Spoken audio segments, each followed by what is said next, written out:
to do some reminiscing, bitches. A. I'd like to know more about you. Yeah. I'd like to know more about you too. Welcome to MsMojo, and today we'll be counting down our picks for the top 10 moments from Pretty Little Liars. For this list, we're looking at the most unforgettable and jaw-dropping scenes from the hit Freeform show. So moments that are found exclusively in the books won't count. I haven't changed that much, have I? Also, while this should go without saying, an obligatory spoiler alert is definitely in order. Is that who Cece's working for? Number 10. Text number 1. Pilot. I've looked everywhere for her. I think I heard her scream. In the hair-raising pilot that started it all, audiences are brought up to speed on recent events in the town of Rosewood, including the disappearance of Queen Bee Allison De Laurentiis. On the news, they're calling it the anniversary of Allison's disappearance. Like it's a party or something. Later in the episode, authorities discover Allison's corpse in the backyard of her family's old house, granting the town an opportunity for closure, mainly with Allison's circle of closest friends, Aria, Emily, Hannah, and Spencer. Tonight, the family is asking for privacy as they come to terms with the sad ending to a year-long mystery, and local authorities are coming to terms with the fact a killer is at large in Rosewood. After attending her funeral for what they expected to be the final nails in the coffin, they then receive the first hostile text from the anonymous sender who shocked the girls with their rather disturbing alias. Oh my god. It's from... I got one too. I'm still here, bitches. And I know everything. A. Number 9. Casket for 2. This is a dark ride.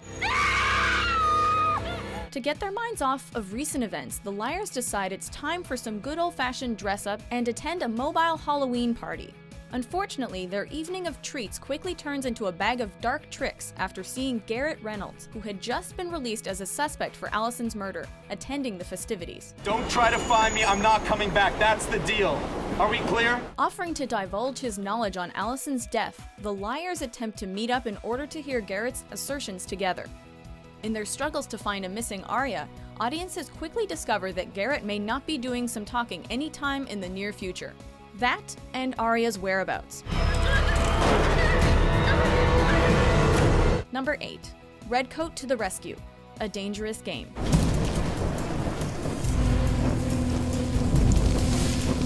In an attempt to track down and identify the mysterious figure known as Redcoat, 3 of the liars are led into a lodge in the woods, only to find a lone Mona Vanderwall. How can you not have a signal? We saw you make a call. It's her, don't you get it? She can do anything. She's everywhere and she's nowhere. Revealing that she too was on the hunt to discover Redcoat's identity, they're suddenly locked inside the lodge and are pitted into quite a hell that no one wants to find themselves in. Passing out one at a time, Redcoat suddenly barges in to their rescue. As Hannah begins to awaken, she discovers a rather familiar face on the other side of the hood. Allie's dead. I saw her too. So did I. Allie is Redcoat. Number 7. Tower of Terror, the Lady Killer. 911, what is the nature of your emergency? Hello? PLL writers have maintained quite an exceptional reputation for making fans shoot their eyes open in shock and terror.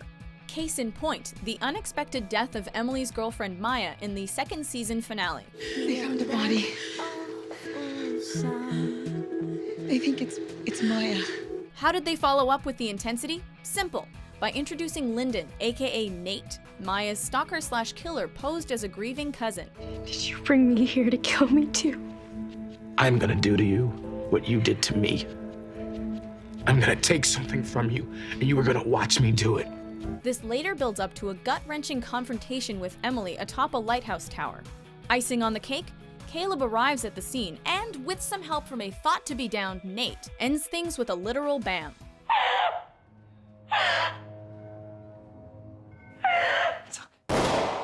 As if that wasn't painful enough, who could forget this frenzy-inducing follow-up scene? I'll see you soon.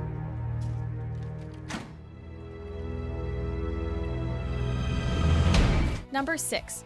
Mona is alive. Welcome to the dollhouse.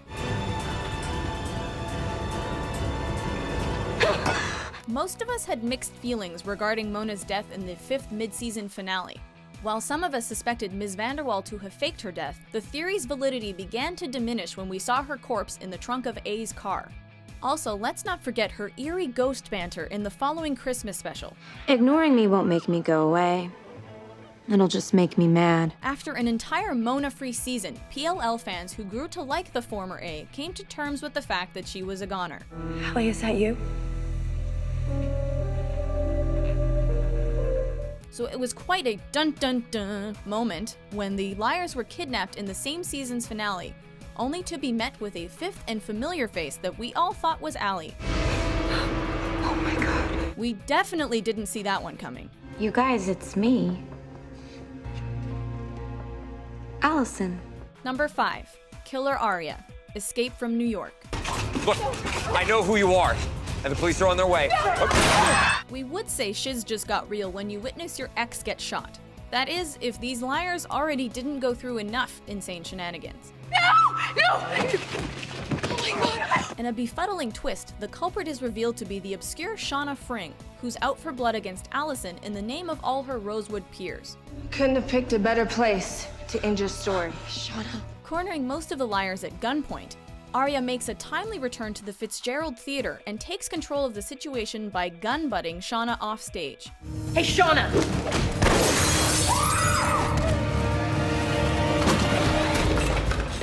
One could argue that Aria was also out for revenge, if even at just an unconscious level. Get it? She's dead. Number 4. Ezra is A. Now you see me, now you don't.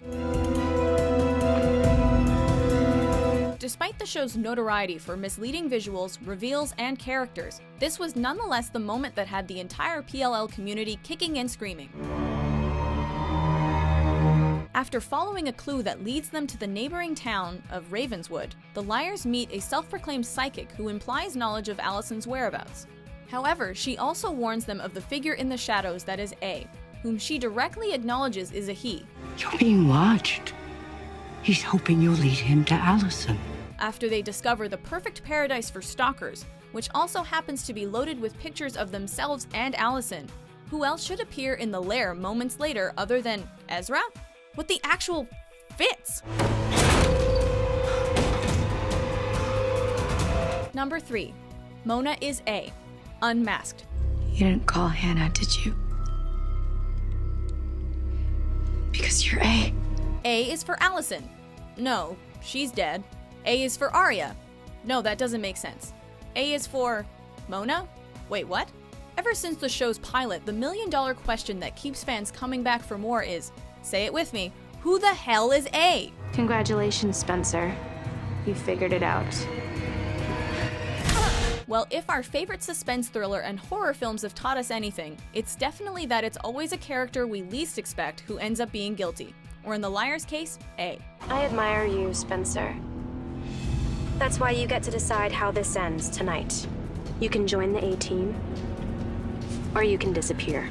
Even for those of us who kept this in mind, it was quite the giant WTF moment when A was finally revealed. Little did we know, that was only the beginning. Number 2. Dead Girl Walking, Grave New World. Did you miss me? Remember what we said earlier about the writers consistently shocking their viewers? Well, their motif of bringing characters back from the dead may just have something to do with that. Just maybe. So you're saying that Allie's still alive?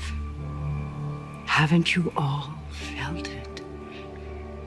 She was never really gone. The first major case of this madness, the blonde whose wake saw practically her entire town in attendance. We know, we were there. Can you believe what a scene this is? Allison would have loved it.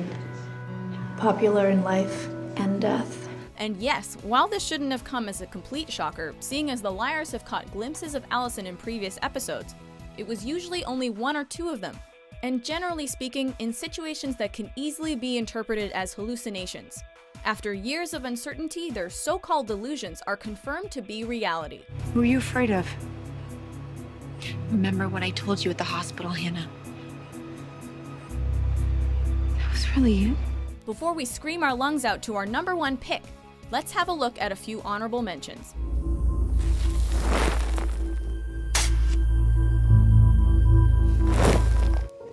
She was a stranger, and I buried her alive. Because I thought I was protecting you. Hannah! Watch out! Hannah, look!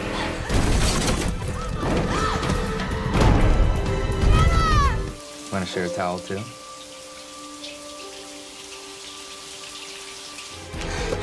What are you doing here? Ah! Let's get out of here. Run!